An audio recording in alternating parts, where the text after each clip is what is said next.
कल्पना करा, सकाळी उठल्यावर तुम्हाला कळतंय की तुम्ही खुनी आहात. तुमच्या विरोधात पुरावे आहेत.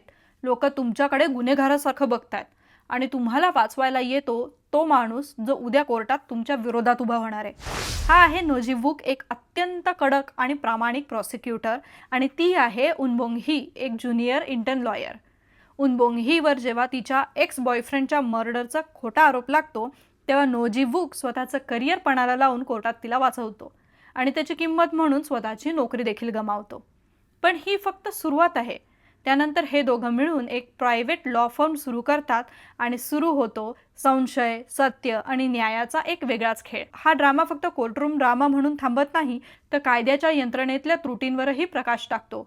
मुख्य जोडीमधील नातेसंबंध खूप मॅच्युअर्ड वाटतात, कारण कठीण काळात ते एकमेकांचे फक्त प्रेमी नाही तर प्रोफेशनल आणि पर्सनल पाठीराखी बनतात. आणि त्यांच्या भूतकाळातील कौटुंबिक ट्रॅजेडी एकमेकांची ज्या पद्धतीने जोडलेल्या आहेत ते हळूहळू समोर येताना बघताना छान वाटतं. यामध्ये सिरियल किलरची मानसिकता आणि त्याचा पोलिसांसोबत असलेला कॅट अँड माऊस चेस या कथेची एक महत्त्वाची बाजू आहे. मिस्ट्री, लॉ आणि कडक रोमॅन्सचा मसाला आवडणाऱ्यांसाठी हा एक परफेक्ट शो आहे. Suspicious partner. Hop on to my drama watch journey on सफर ड्रामा.